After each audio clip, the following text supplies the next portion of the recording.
Jon Moxley appeared on Talk is Jericho this week and absolutely savaged Vince McMahon and the WWE creative process.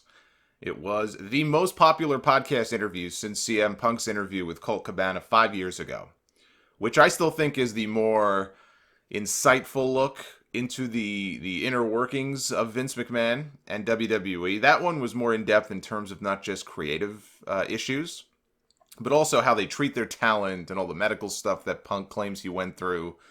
But I may have liked the Moxley one more for the reason that he mentioned in another interview that he did this week. He did an interview with a website called 25 Years Later, 25yearslatersite.com, which I've never heard of before. But he said in that interview that the Punk interview with Cabana was basically him saying, fuck pro wrestling. Whereas the Moxley interview, in his mind, was him talking about how he got back his love of professional wrestling. He never stopped really loving it. Now he's as passionate about it as ever before. It's almost like a happy ending to his story. How he found it again. He found his way again. But this was a great listen, the Jericho interview. Very insightful. I'm going to recap it here and give my thoughts, but I encourage everybody who, and by now I'm sure most of you have listened to it, but if not, go listen to the entire thing, because there's nothing more powerful than listening to it in the words and in the voice of the person themselves. He also gave an interview to Wade Keller of the Pro Wrestling Torch, a two-part interview totaling 2.5 hours, which was also very insightful. I've listened to both parts. I'll talk about that later too, and just sort of boil it down to what I thought were the more interesting parts.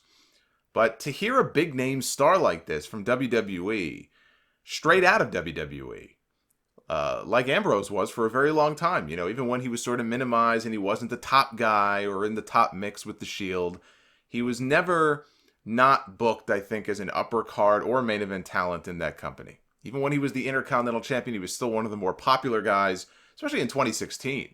The guy was on fire, you know, before he even won the WWE title of Money in the Bank that year. So to hear this from a guy in his position, the things he said, the way he said them, it just confirmed a lot of what we've already read about and heard about. But, you know, maybe in our minds it was 97% true. What about the other 3%? Because we're not in the locker room, so we can't be sure. And even in this case, this is one person's point of view. For every Dean Ambrose, there may be 3 or 4 people on the WWE roster who say, yeah, I didn't have that experience. Vince McMahon is great. Vince McMahon is God. All hail Vince McMahon. So I just put that out there in the interest of just pointing that out. But to hear it in his voice, it validated the very worst of what we already thought to be true. And it was eerily similar to the Punk interview in how the process, not just beat the passion right out of this guy, you know, to the point where he just did not want to come to work anymore. You know, someone who eats, sleeps, and breathes pro wrestling was completely soured on it. Or at least soured on WWE because of the process and because of the old man in charge. Very similar experiences with Punk and with Moxley. And what it shows is that nothing has changed in the last 5 years. In the 5 years since CM Punk gave that interview, you hear about how the process works with the writers and Vince and the ideas and all this stuff. Nothing has changed. And nothing ever will, so long as it's the same person in charge. I've used the showrunner analogy before. Find me another television show that has had the same showrunner. I mean, what, would Lorne Michaels be considered, I guess, the showrunner for SNL, I guess, maybe all these years? He's the Vince McMahon of NBC. A lot of people would say SNL isn't what it used to be either, and it's tough to watch. But you're not going to find very many, if any, other television shows that have the same showrunner for 26 straight years. It gets stale. It gets boring. The vision of one person for that length of time.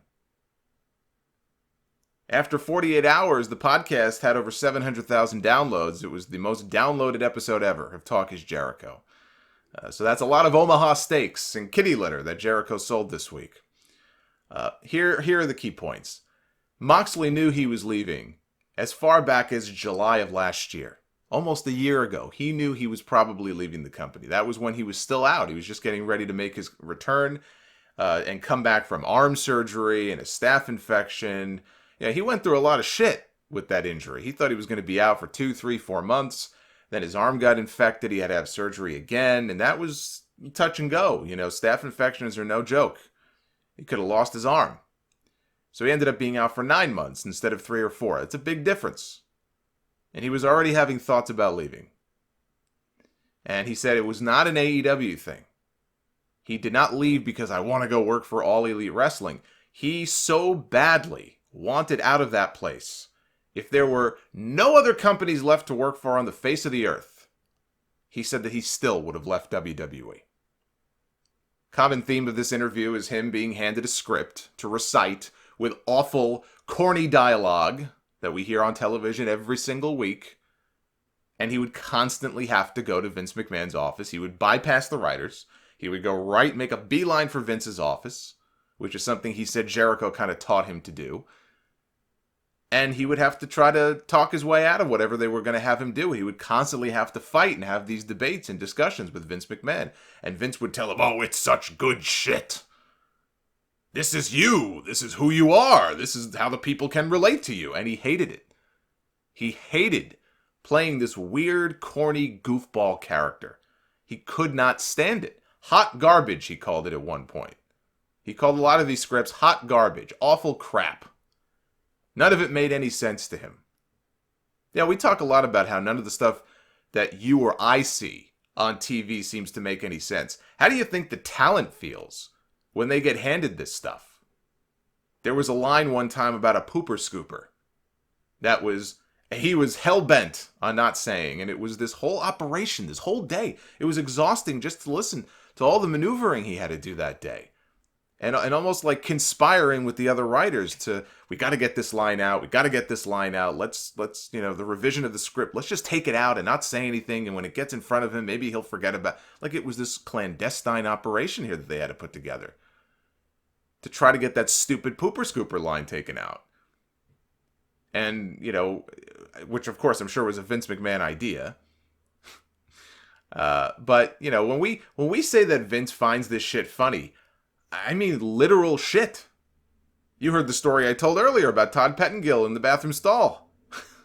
He finds literal shit to be funny. You know who else finds shit to be funny? A 5-year-old. This man is a 5-year-old, trapped in the body of a 75-year-old, almost 75-year-old. And one of the more glaring parts of this is in the course of, I don't know if it was this debate, it might have been this one, or one of the many times that Ambrose went and took stuff out, and he was trying to sort of not go by the script or put his own stuff in there. He got a piece of paper returned to him that said, notes from VKM. Dean needs to understand why he needs to insult the audience. Dean needs to read his promos verbatim and not try to rewrite them. And he just thought, he got angry. And he thought to himself, why do I work here? Why do I work here? I'm a professional wrestler. I can tell stories. I can come up with promos. I have the ability, if you give me the chance, to talk people into buildings. I learned those skills years ago. I wanted to bring them to WWE. And you just want me to say your stupid lines. If you want somebody to read your stupid lines, hire an actor. They'll probably do a better job than me. You could hear the frustration in his... I was getting frustrated just listening to it. Then he went off on Vince, scripting him to bring up Roman Reigns and his leukemia to get heel heat.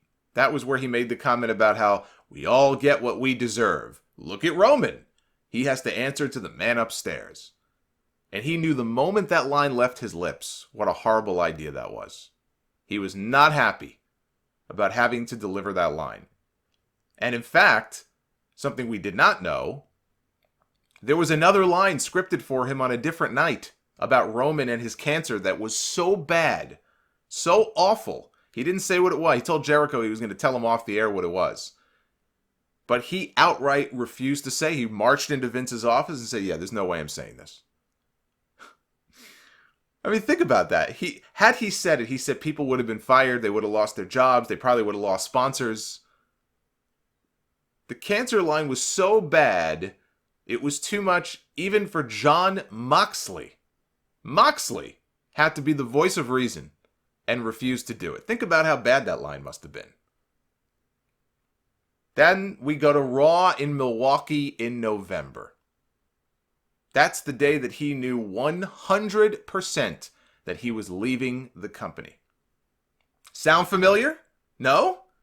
Let me remind you. That was the November 26th, 2018 episode of Monday Night Raw. An episode that was so offensively bad, I recorded a sound off extra for it that I put up on the YouTube channel that night. I could not even wait until Sunday to record. It was an emergency sound off. I had to vent. In fact, I called it the worst Raw of all time. In the 26-year history of that show, I don't believe that I have ever seen a worse episode of Monday Night Raw than that November 26th show last year. And it just so happened that that was the night that Moxley made up his mind that he was leaving WWE for good. And most people agreed with me that I wasn't exaggerating. And of course, there were some who disagreed and didn't think, oh, it's not that bad, or claimed that I've seen worse. But I want you to understand something. You are absolutely entitled to have a different opinion. But when I rant and rave about that show, or if I call it the worst Raw of all time, I'm not exaggerating for effect. I am not making shit up. I am not playing a part. I am not doing shtick. I mean what I say, and I say what I mean. And I don't want to hear this nonsense ever again about how you don't really mean that. Or, oh, you're being over the top. Dean Ambrose is no longer in WWE by his own admission because that segment and that show was garbage. That was the night that he did the backstage segment with his doctor getting shots to inoculate him from the fans. Unfortunately, those shots didn't inoculate him from bad creative. There was a writer named Ice Pick, which I think actually is the funniest thing. So there's a writer, it sounds like a dog. So there's a writer named Ice Pick who texted him that, here's the plan for what we're going to do tonight on Raw. And Ambrose responded, I fucking hate that. You know what Ice Pick had to say in response? I know. So they know. The writers know that this is garbage. But they're powerless. They feel powerless to do anything about it. Because they're so disposable. One person speaks up and has the courage to raise a ruckus or confront Vince McMahon. You think things are going to change? Nope. They're going to be out of a job. And 2 hours later, they'll have a new writer who doesn't know any better in to replace them. So nothing's going to change. So maybe they feel they're just better off keeping their mouth shut and staying there and trying to work with the talent to keep some of the crap out of the show. You know, it's just a weird system where they just, I guess, feel powerless to really do anything about it. You know, this is the other big takeaway from this interview. Well, I mean, there's two. One, bad creative does not just chase away their fan base. It chases their talent away too. And two, they play to an audience of one. All that nonsense from December about us being the authority, we knew it was horseshit the minute it left their mouths. But this just confirms it. Moxley would tell stories about all of these promos that he hated and he thought were terrible, and a writer would walk up to him and go, great job, Vince loved it. Vince loved it. That was what they would say. Their goal is to give Vince McMahon what he wants. It's not to give us what we want. It's not to give us quality television.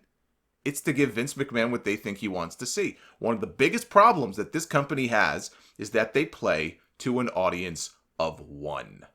It doesn't matter if they have 2 million viewers on Mondays or 6 million like they did 20 years ago. 10,000 people in the building, 5,000, 13,000. It don't matter. They play to an audience of one. And when we so often talk about wrestlers, you know, growing old. If some people say The Undertaker, he just should hang it up. He doesn't have what he used to have. Goldberg, you know, these guys are going to wrestle in Saudi Arabia. They're so old.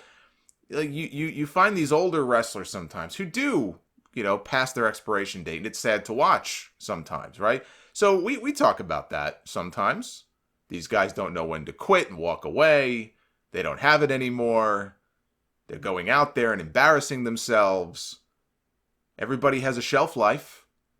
Why then should we not hold Vince McMahon to the same standard? Why should it just be the talent? Why should it just be the wrestlers who grow old and can't do what they used to do anymore and don't know when to walk away? Why can't we talk about Vince McMahon in the same way? Should he not be held to the same standard? Yes, I understand that WWE is his plaything, and he still has the majority shares in the company, and he can do what he wants. But I think it's perfectly acceptable to call out the fact that this guy is 70-something years old, writing television for a roster of primarily, I'm going to guess on average, primarily 30-something-year-olds. With a product that caters to an audience young enough to still have to ask their parents' permission to call 900 hotlines.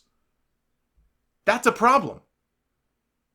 And, I wonder if people like Road Dogg, we saw him, he looked so happy last night when they put him on camera with Shawn Michaels. Road Dogg now is officially part of the NXT brand. I think right now he might just be a producer or something. Maybe he'll be writing television for them at some point like he was on SmackDown. But he has been, I won't even say demoted. I don't even look at it that way. I don't know what this guy gets paid. I don't really give a shit. I look at it as, if anything, a lateral move or a promotion, not a demotion. But he went from SmackDown, working with Vince McMahon and probably going nuts, to working with NXT. And he looks so happy. He took pictures online with the Street Profits after their win. I wonder if the people like Road Dogg, who would banter back and forth constantly with fans on his Twitter and stick up for a lot of these awful shows when he could have just as easily kept his mouth shut and not engage it on social media with anybody when the shows, on weeks where the shows were that bad. But he chose to stick up and defend these shows. And maybe some of them he wrote or had a hand in writing, so he felt like he had to defend it. I don't know. I don't think he was writing raw, but I'd see him on social media defending this crap, defending this awful shit. And again, now he's in NXT because he couldn't stand the process anymore. On SmackDown, working with Vince McMahon and the constant changes. But I wonder, at what point these other people actually speak out about this? And if there's enough of them, maybe then Vince would get the message. If there was some kind of rebellion internally, maybe he would get the message. It's almost like having an intervention. He shows up to TV one day, everybody's there waiting for him. Like the scene with Chrissy in the Sopranos, when he walks out of his bedroom and everybody's there, they're going to have the intervention. Right? And they tell the story about how he sat on little Cosette, the dog, and Tony gets really upset because you sat on the dog. Anyway, maybe that's what they need to do. But when you argue with fans online and you defend this shit, you enable it. He wasn't forced to argue with people on Twitter. He chose to defend this shit. That doesn't help.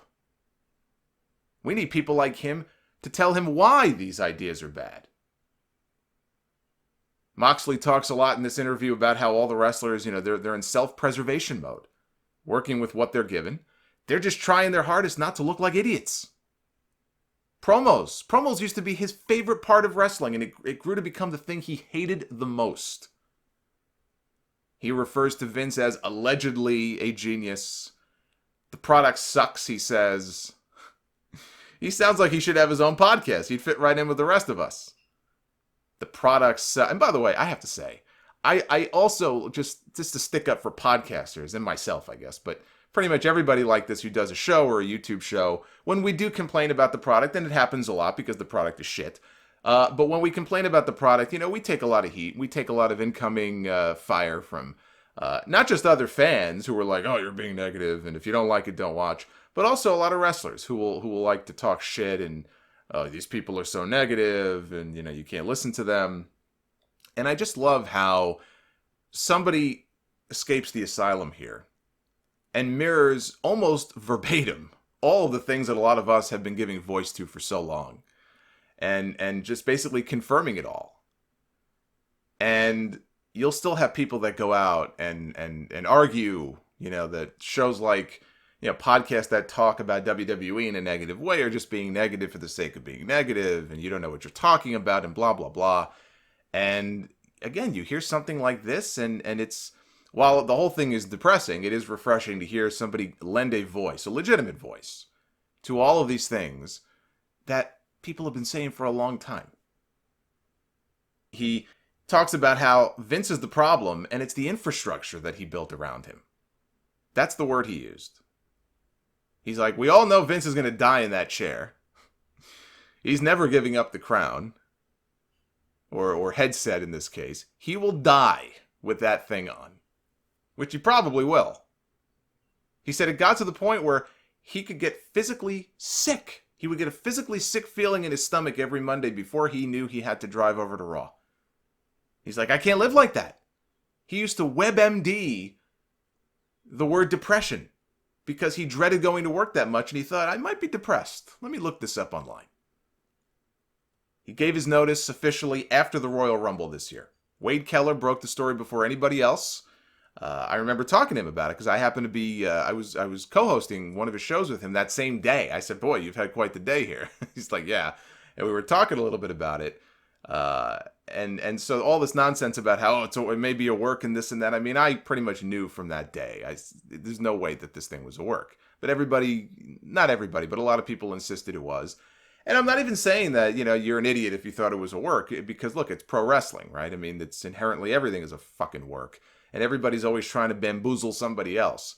But the signs were there that this was pretty much a legitimate thing. And maybe he could have changed his mind.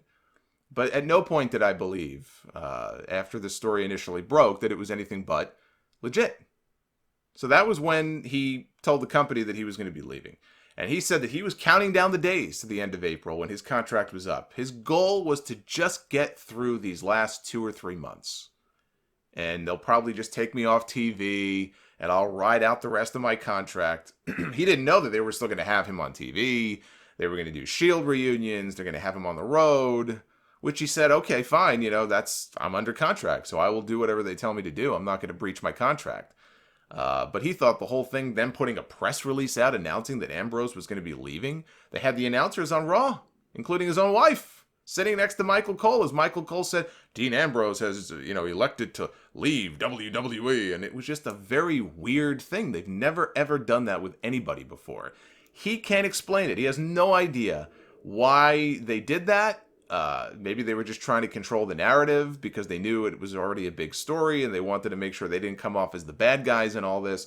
Whatever their rationale was, it was a very weird thing, and it only got people thinking more, it's got to be a work because they're acknowledging it on TV. Of course, not a work. So he was just trying to keep his head down and count down the days. He said Vince has the $1 million man complex, where he thinks he can just throw money at people to keep them around and he can just buy people off. He said when he got their contract offer to re-sign, he couldn't even tell you how much money they offered him. He never looked at the contract. He claims that he never looked at the contract. He said it could have been a contract for $10 million. He wouldn't know because he never looked at it. And he didn't want to be tempted. Because if they were going to offer stupid money to him, look, you throw a high enough dollar amount in front of somebody, even if they claim it's not about the money. If the money is high enough, all of a sudden these thoughts start to creep into your head. And so in his mind, he was so miserable, he did not want to even be tempted. So he didn't look at the contract. That's how hell-bent he was on leaving.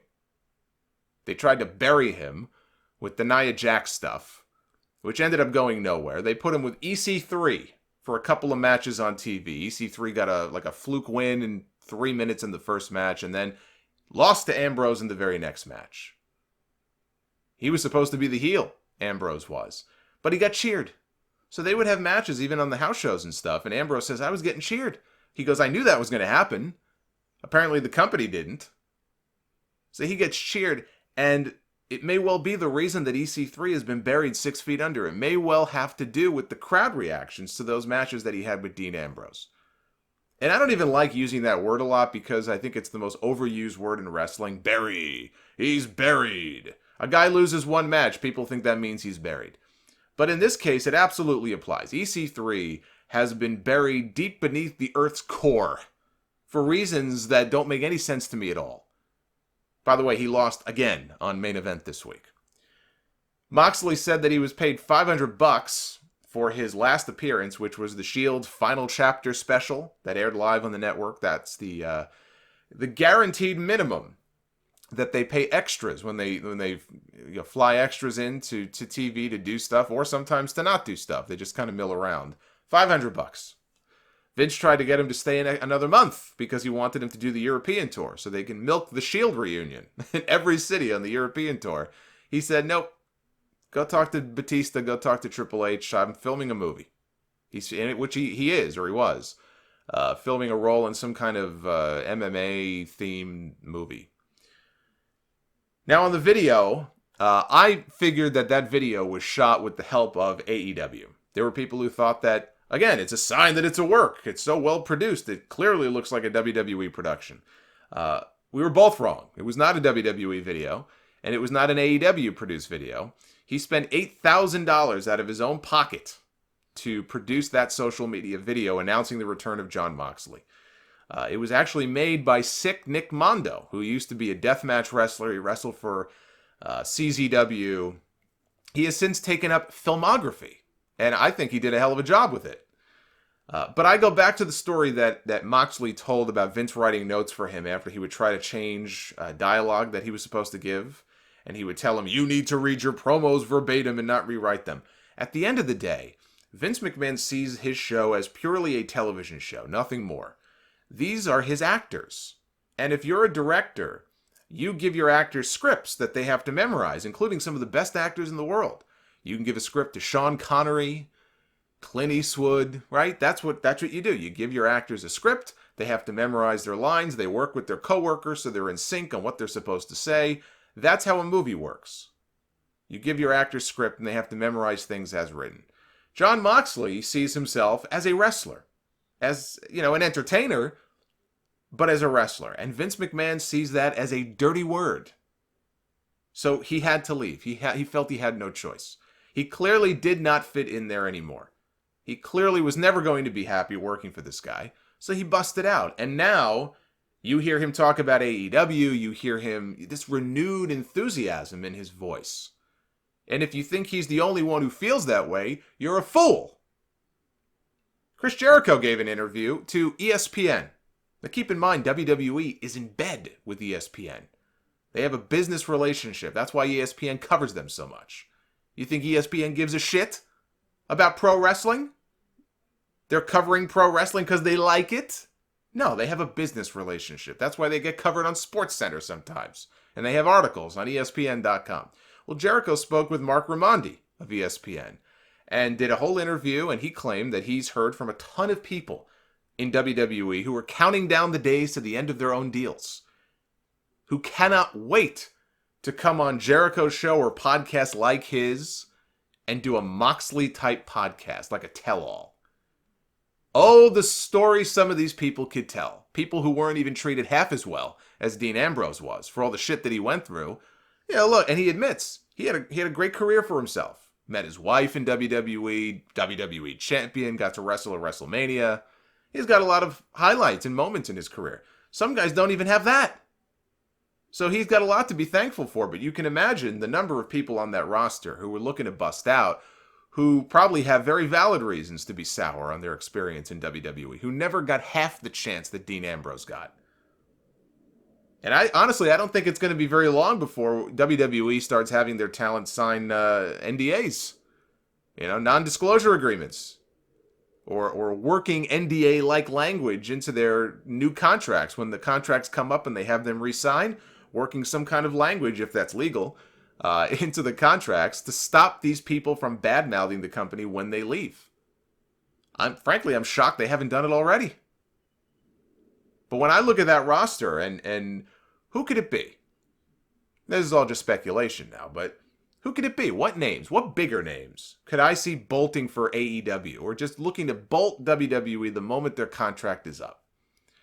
Even though he's got a great gig for life if he wants it with WWE, I could see Randy Orton talking to Cody about coming to AEW. He and Cody are very tight. I could definitely see that. I could see someone like Andrade. Rusev, for God's sakes. He and Lana have had one foot out the door now for a while now. Mike and Maria Kanellis, hardly a big deal in WWE, but Maria posted that they have, I think, now it's probably down to 2 weeks left on their contracts, so they're as good as gone. Then you have the Revival, Anderson and Gallows, basically the usuals. But in terms of big names, I could absolutely see Orton being one of those names. Lashley, absolutely. So the Moxley interview was eye-opening for all the little details and stories that helped explain why he left and why he grew so disillusioned with that company. He rarely in that interview mentioned Triple H's name, although that came up more with the interview with Keller, which I'm going to get into in a second. But it was all Vince McMahon. He was the one that he worked with the most. He just didn't work with Triple H as much as he worked directly with Vince, because Vince is running the show, not Triple H. And you hear these stories, and it was everything that we thought and we feared. About the overly scripted promos and things not making sense and things being micromanaged. It was everything that we had heard stories about. And how many times have I said on this show that it's killing the product? And those were the exact words out of Moxley's mouth. He is killing his own product. He's injecting a lethal dose of poison and killing his product, whether he realizes it or not. He's a stubborn SOB. But it was refreshing and depressing all at the same time to hear.